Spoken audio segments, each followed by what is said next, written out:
Et salut la team Gros Billets, bienvenue sur la chaîne du Club Invest. Comme d'habitude, je suis Michel, le cofondateur avec mon acolyte Thibaut.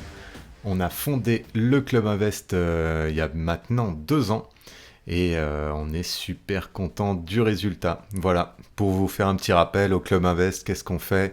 On accompagne des jeunes investisseurs en devenir, jeunes ou moins jeunes, hein, mais en tout cas, on les prend par la main et puis on leur montre tout ce qu'il y a à savoir sur l'investissement et on leur permet d'acquérir souvent leur premier bien ou les biens suivants à ceux qu'ils ont déjà effectués. Souvent, c'est une RP ou alors un petit appart et ils veulent optimiser un petit peu leurs investissements. Du coup, ils font appel à nous et on les accompagne avec plaisir. Qu'est-ce que j'ai de beau à vous raconter aujourd'hui? Je vais vous raconter ce que j'ai fait hier. Hier, j'ai pu enregistrer pour la boîte à outils, parce qu'on a aussi ça. La boîte à outils, c'est un petit Netflix de l'investissement, où en fait vous retrouvez des professionnels qu'on interroge sur des sujets forcément qui ont un lien avec l'investissement, que ce soit des avocats, des architectes, des conseillers en gestion de patrimoine, des maîtres d'œuvre. Et hier, j'avais un invité extraordinaire, c'est Jean-Christophe. Jean-Christophe, il est connu sur les réseaux, mais ultra connu, pour faire de la décoration totalement insolite dans vos Airbnb, dans vos locations courte durée, dans vos appartements. En gros, il est là pour booster votre rentabilité et puis surtout booster l'envie des personnes à réserver votre appartement. Il a eu des grandes célébrités qui ont réservé leur appartement, et il a eu des acteurs, il a eu des personnes connues, des sportifs, enfin en tout cas c'est super cool ce qu'il fait. Et on a eu la chance de l'avoir avec nous, j'ai eu la chance de pouvoir lui poser plein de questions, tout ça pour vous, et on vous montrera ça tout bientôt, elle va paraître peut-être fin janvier ou alors ça va être courant février sur la boîte à outils. On discutait avec Thibaut et on s'est dit que ça serait intéressant de vous partager quelques petites astuces sur les travaux. C'est vrai que c'est un sujet qui revient souvent, on l'a souvent avec les élèves, c'est le chiffrage des travaux ou comment on fait quand on s'y connaît pas ou parfois on s'y connaît, on aime le faire mais on sait pas trop dans quel ordre le faire. Voilà. Bah, en gros, je connais pas mal de gens qui veulent par exemple refaire la salle de bain, parce que c'est un point souvent qui revient aussi, c'est la salle de bain ou la cuisine, hein, c'est les gros éléments, les autres pièces, c'est des pièces qui sont carrées ou rectangles, il n'y a pas grand chose à faire à part de la peinture et le sol, mais pour ce qui est de la salle de bain, c'est quand même un élément important où il y a quand même beaucoup de choses à ajouter. J'en ai refait pas mal, j'ai fait beaucoup de travaux dans les appartements. Aujourd'hui, j'en fais moins, voire plus du tout, pour plusieurs raisons. Mais je sais qu'il y a beaucoup de personnes, quand elles débutent, elles ont envie de le faire. Et je le comprends, je l'ai fait aussi. Premièrement, c'est super économique, ça coûte bien moins cher que de prendre des artisans. Et deuxièmement, c'est ultra gratifiant quand vous faites les travaux vous-même, vous êtes super content de voir ce que vous avez pu réaliser de vos mains. Donc il y a plusieurs questions à se poser, et puis on va se les poser ensemble. En gros, la première question, je pense qu'il faut se poser quand on démarre et qu'on se dit, tiens, je vais refaire ma salle de bain, c'est est-ce que je change tout? Donc je casse tout, ou, et puis je le refais. Ou alors, est-ce que je vais changer juste quelques éléments? Ça peut être par exemple un vasque qui est un peu vétuste, un toilette, ça peut être juste la baignoire qu'on veut changer en douche. Voilà, il n'y a pas forcément besoin de tout refaire, donc c'est bien de se fixer un plan d'attaque dès le début et de se dire, voilà, je vais toucher à ça, parce que sinon ça fait un peu l'histoire de la petite cuillère, où on change la petite cuillère et puis au final on change la maison en entier parce que plus rien va dans la déco. Donc ça c'est la première chose à se demander. Ensuite, ça va être de bien faire des plans, de prendre les mesures. On l'a vu encore il y a très peu de temps avec deux investisseuses qui ont rejoint le groupe, ces deux sœurs, et ça a été de bien tout mesurer afin de tout caler comme elles le voulaient entre la douche, le vasque, le toilette, pour que bah, tout rentre dans l'ordre dans lequel elle l'avait choisi, parce que on a beau avoir plein d'idées en tête, parfois c'est pas réalisable parce que on va pas avoir les distances nécessaires, hein. Il y a des zones à respecter dans une salle de bain, j'en parle dans une vidéo dans la BAO. Donc c'est toujours bien de garder ça à l'esprit. Donc faites des plans et prenez des mesures. Même un plan à la main, ça peut aller, mais prenez des bonnes mesures pour être sûr de savoir où est-ce que vous allez. Troisième chose qui est importante à voir, c'est est-ce que c'est réalisable ou pas. Par exemple, si vous voulez faire une douche à l'italienne, est-ce que c'est réalisable? Si vous êtes en appartement, ça va être compliqué. Peut-être parce que vous allez atterrir chez le voisin. Si vous êtes par exemple au rez-de-chaussée et que vous avez la cave en dessous, vous ne pourrez pas faire passer les écoulements. Et dans ce cas-là, ça va être beaucoup plus simple. Est-ce que vous allez choisir une douche à l'italienne? Si c'est faisable, pourquoi pas, ça a plus de cachet, mais dans ce cas-là, il faudra peut-être, si c'est pas réalisable, s'orienter vers une cabine. Ils font des choses qui sont très bien, c'est moins coûteux, vous achetez la cabine, vous la posez, et puis terminé, on n'en parle plus. Même chose pour les baignoires. Est-ce que ça va être une baignoire qui va être mise dans un coin ou alors une baignoire centrale? Je sais qu'il y en a pas mal qui parlent de love room, de choses comme ça. Souvent, pour donner plus de cachet, on essaye de faire des sortes de suites parentales où on met le lit avec une baignoire devant. C'est clair, c'est super chouette en visuel. C'est pas très pratique, je trouve, mais visuellement, c'est intéressant et ça fait plus de réservations. Mais en tout cas, c'est de se dire, est-ce que c'est réalisable? Parce que là, les conduits d'eau doivent arriver par le sol, forcément. Parce que vous allez avoir le robinet qui va arriver dans la vase de baignoire. Et donc, ça peut créer des complications. Quatrième point. Ah non, avant ça, il y a les toilettes, forcément. Ça aussi, il faut voir si c'est réalisable ou pas. Ça va être, est-ce que je mets des toilettes classiques avec un écoulement donc classique, en sang, ou alors est-ce que je vais partir sur des toilettes suspendues? Voilà. Regardez bien si au niveau de la distance c'est possible. On s'est fait avoir une fois avec Thibaut. On avait mal mesuré, je ne sais pas si on avait mal mesuré ou quoi, mais on s'est dit, tiens, là on va virer les toilettes, on va mettre des toilettes suspendues, ça va être super bien. Ce qu'il faut savoir, c'est qu'avec des toilettes suspendues, il y a un bâti support. Vous allez devoir donc avancer un petit peu les toilettes pour poser ce bâti support, justement, pour que ça soit des toilettes suspendues, pour bien passer la mop en dessous. Et en fait, c'est qu'il va falloir faire un petit coffrage et tout ça, mais ça va avancer vos toilettes. Et là, on est vraiment passé proche, mais la porte, elle a failli pas se fermer. Donc, regardez ça, c'est important. Est-ce que c'est réalisable ou pas? Quatrième point, ça va être de trouver et connaître les arrivées d'eau. Ça, c'est super important. Je l'avais répété dans une vidéo où j'expliquais sur les fuites ou quoi. Parfois, on ne sait pas où ça se situe. Donc là, regardez bien où ça se place, où elles sont, et si vous devez les modifier. Si vous devez les modifier, dans ce cas-là, ça va demander un peu plus de travail.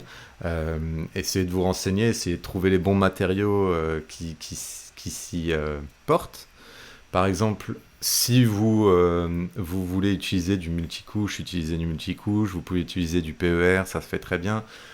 Si vous savez braser, vous pouvez partir sur du cuivre, c'est super beau, surtout si vous le faites, je pense, aux personnes qui veulent faire par exemple des baignoires au centre, ou alors un peu en style vintage apparent. C'est vrai que le cuivre, c'est beaucoup plus joli que travailler avec du multicouche qui est blanc, visuel, c'est pas terrible, donc ça vaut mieux le cacher et le mettre dans le vide sanitaire. Mais par contre, si vous savez travailler le cuivre, si vous savez braser, cintrer, allez-y parce que c'est vraiment très très beau.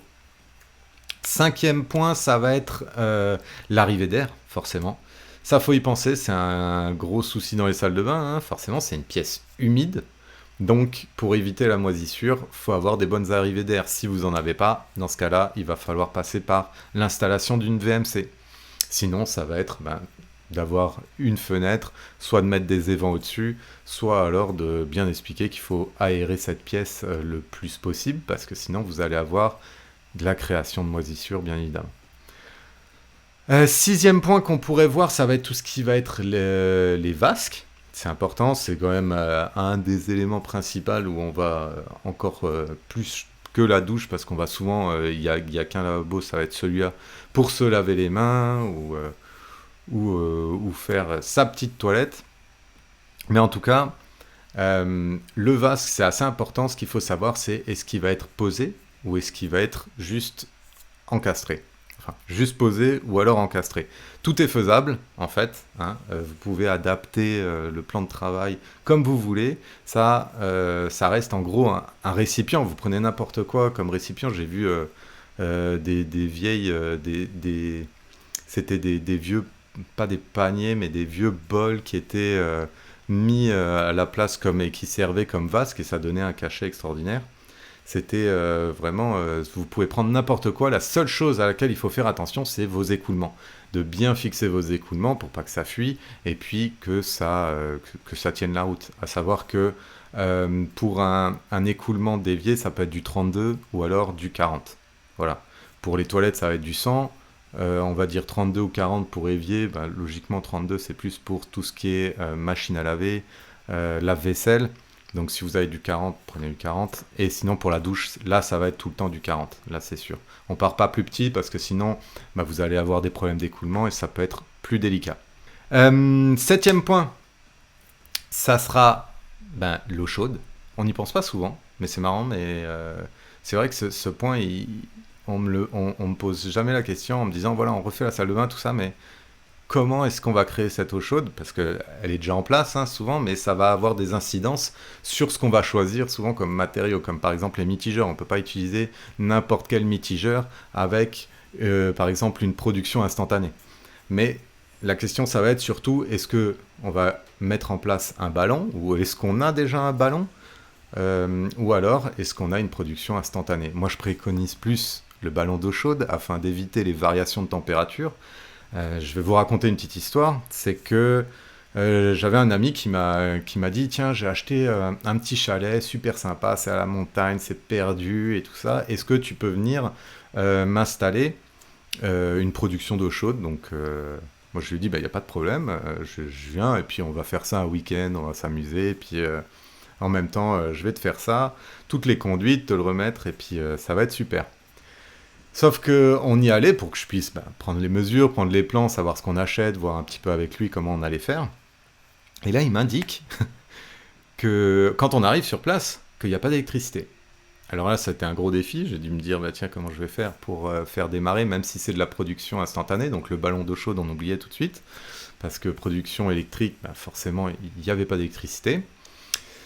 Donc j'ai trouvé en fait un producteur d'eau chaude instantanée qui générait en fait avec l'eau qui passait dans les tuyaux une petite étincelle qui permettait en fait d'allumer la flamme pour que le gaz puisse rentrer en combustion. Donc on avait des bonbonnes de gaz et puis on a pu mettre ça en place. Donc le problème c'était qu'il ne comprenait pas après pourquoi il y avait des variations de température. Parce qu'en fait quand on ne l'utilisait pas, forcément c'est de l'eau froide qui coule dedans. Donc il commençait sa douche, c'était super froid, le temps que l'eau chaude elle arrive, ensuite il s'arrêtait un petit peu pour savonner ou quoi, et puis après il redémarrait, donc il y avait encore un petit peu d'eau chaude, mais d'un coup ça redevenait froid parce que c'était le temps que ça se relance. Voilà, enfin on est d'accord, il n'y avait pas d'électricité, donc il n'était pas trop regardant là-dessus, mais quand même il m'a posé quelques questions parce qu'on ne comprend pas pourquoi il y a ces changements de température. Bah oui, c'est de l'instantané, et ça c'est l'inconvénient de l'instantané, mais en même temps parfois il n'y a pas le choix. Comme là, il n'y avait pas d'électricité, j'avais pas d'autre solution. Et au final, franchement, pour un petit chalet comme ça, perdu dans la montagne, c'était vraiment, je pense, l'idéal.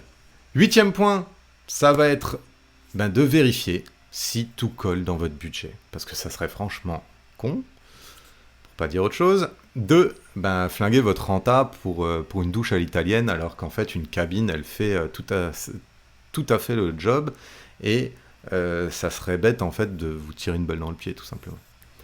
Donc faut toujours aussi prévoir un petit extra hein, parce que quand on fait de la rénovation c'est jamais ce qu'on va trouver derrière, on le dit souvent, les artisans ils vont vous le dire, ils prévoient toujours une petite poche en se disant voilà je démonte la baignoire, je sais pas, peut-être que je vais devoir, il y a eu de l'infiltration, je vais devoir refaire en fait tout le placo qu'il y a derrière ou ça va être les rails qui ont été bouffés par la rouille, on ne sait pas ce qu'on va trouver, donc prévoyez toujours un petit 1000-2000 euros de côté au cas où.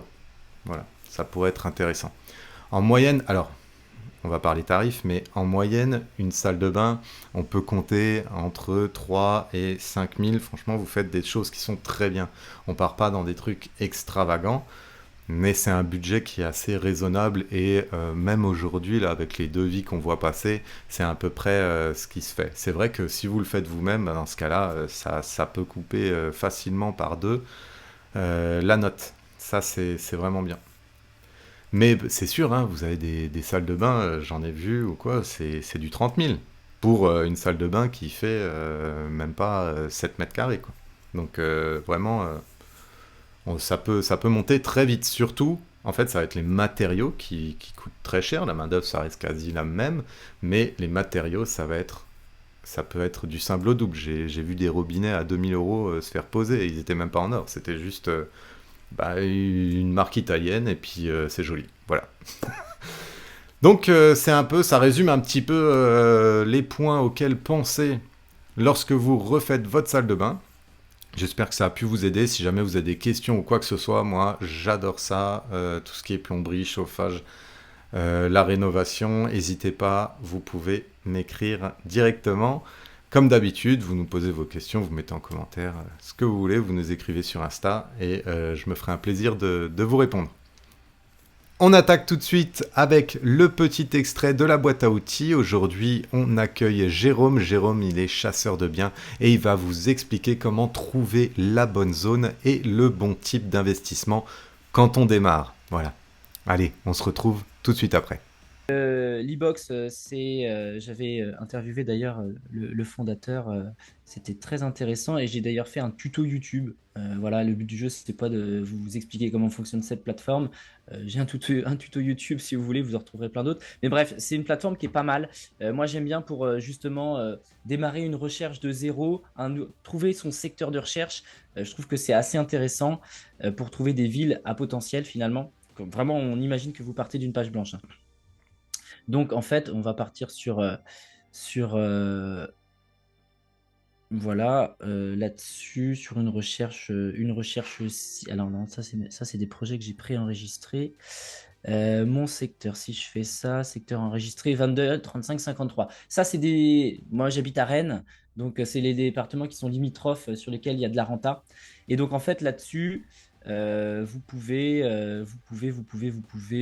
rentrer des critères sociodémographiques, voilà, des petites choses qui vous semblent intéressantes sur lesquelles vous voulez mettre un attrait. Par exemple, vous voulez que votre ville fasse entre 22 et, on va mettre même un peu moins, 5 000 et 50 000 habitants. Vous réglez vos différents paramètres. Donc, par exemple, dans mon secteur, voilà, il n'y en aurait plus que 8 à tomber. Euh, Tiens, j'ai signé un compromis vendredi dernier sur cette ville-là. Donc, Mhm. ça correspond clairement aux objectifs. Et donc, après, vous pouvez, pareil, faire varier vos paramètres sur des prix au mètre carré. Je vous en parlais tout à l'heure. Voilà, moi, j'avais rentré 2 000 €. Vous pouvez baisser un petit peu ça, mais bon, ratissez C'est peut-être toujours un en peu fonction de ce que large. vous trouvez, selon où vous habitez. Ça se trouve, vous habitez dans le sud-est, il n'y aura rien qui sortira. Et Exactement. puis après, si vous habitez voilà, dans la région centre, peut-être que là, vous trouverez plus de villes. Et donc, pourquoi pas essayer de gratter encore Mm, vers le bas. exactement. Donc voilà, ce site-là va vous permettre, je pense, de trouver des secteurs intéressants sur lesquels vous allez pouvoir commencer vos recherches. L'idée derrière restera, à mon sens, voilà, de rester dans une zone géographique Proche de chez vous. proche de chez vous. Derrière, qu'est-ce qu'on va pouvoir faire? On va se dire que suite à ça, vous allez étudier le marché. Donc, l'e-box, vous pouvez pareil comment dire, des alertes, etc. sur des produits. Mais vous allez finalement passer un peu de temps quand même à scroller, comme le Bon Coin Tôt ou tard, finalement, hein, hein. il y a pas le choix, hein. Ah, on va en revenir juste après. Ok. Donc vous allez scroller, passer du temps à comment dire, analyser les annonces, à voir si oui ou non ça correspond à vos objectifs, etc., etc. Mais pour trouver un secteur, je trouve que c'est quand même pas mal. On va changer de petit onglet si j'y arrive. On va passer. Alors, de la même façon, vous pouvez créer des alertes sur le Bon Coin. Ça, c'est la base de mon métier, hein, de créer des alertes pour être pour être au courant le plus vite possible de comment dire, des biens que vous cherchez. Alors pareil, très important, on en parlait Thibault l'autre fois, ou c'est même sur le podcast des Gentlemen, j'en parlais, de, tu sais, moi je relance beaucoup les agents immobiliers avec qui je travaille, moi je le faisais beaucoup par mail, où je leur envoie finalement une liste très précise de mon cahier des charges de Hmm. recherche. Ouais, ouais, Donc on en parle c'est ensemble. la même chose que je vous invite à faire. Établissez un cahier des charges de recherche. C'est-à-dire que vous avez vos villes. Donc là, par exemple, on va prendre cette recherche-là, Loudéac, Fougères, Morlaix, Guingamp, Laval, Saint-Brieuc. Ce sont des villes qui, pour mes clients, sont très intéressants.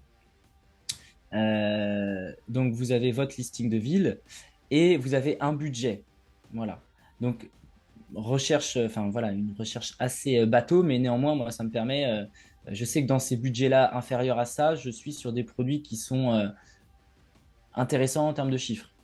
Donc, créez-vous des alertes sur différentes typologies de biens.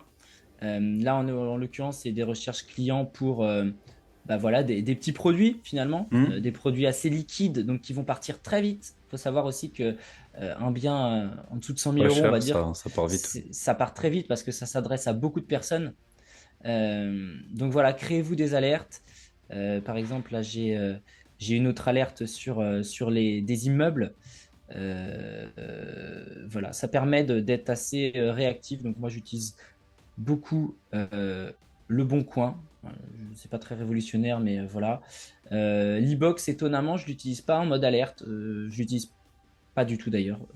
Outre la zone de recherche ou Hmm. analyser des nouvelles villes en termes de renseignement de données, je trouve que c'est pas mal pour ressortir de la data. Ils sont bons là-dedans. Donc voilà, mais après, voilà, ça reste euh, assez simple, hein. Vous créez vos alertes, vous les paramétrez, vous pouvez même isoler des mots sur le bon coin. Je ne sais pas si vous le saviez, si tu le savais toi. Tu Hmm. peux isoler euh, immeuble de rapport avec des petites guillemets. On va enlever la zone. On va mettre, euh, on va mettre Saint-Brieuc et on va mettre hop. Et donc vous allez ressortir, sauf qu'il n'a pas pris en compte ma petite. T'as la yourte là. Ouais, c'est une nouvelle mode d'immeuble de rapport. Toc, voilà. Et donc, vous pouvez ressortir des mots clés. Vous pouvez mettre immeuble de rapport, vous pouvez mettre, je dis n'importe quoi, IDR, plateau, À rénover, à travaux. rénover, exactement. Et en fait, vous pouvez, grâce à ça, ressortir des trucs très précis. Encore une fois, le but du jeu, ce que je vous invite à faire, c'est vraiment bien définir votre cahier des charges de recherche. C'est vraiment un truc, parce qu'au début, quand on démarre, on est un peu tout feu, tout flamme, on s'éparpille, déjà on ne sait pas où Mhm. regarder, donc on perd son temps, on perd de l'énergie, et ensuite, une fois qu'on a trouvé un secteur, qu'est-ce qu'on va chercher quoi. Je pense que c'est important de devenir, au tout début du moins, spécialiste d'un produit. Euh, faut avoir vraiment toutes les métriques de votre secteur en tête. Vous savez que un prix qui est en dessous de tel prix au mètre carré, un produit qui sort en dessous de tel prix au mètre carré, vous savez que c'est une bonne affaire. Euh, donc voilà. Et idem au niveau des, comment dire, des typologies de biens. Alors déjà, vous faites valider votre financement par la banque ou votre enveloppe du moins.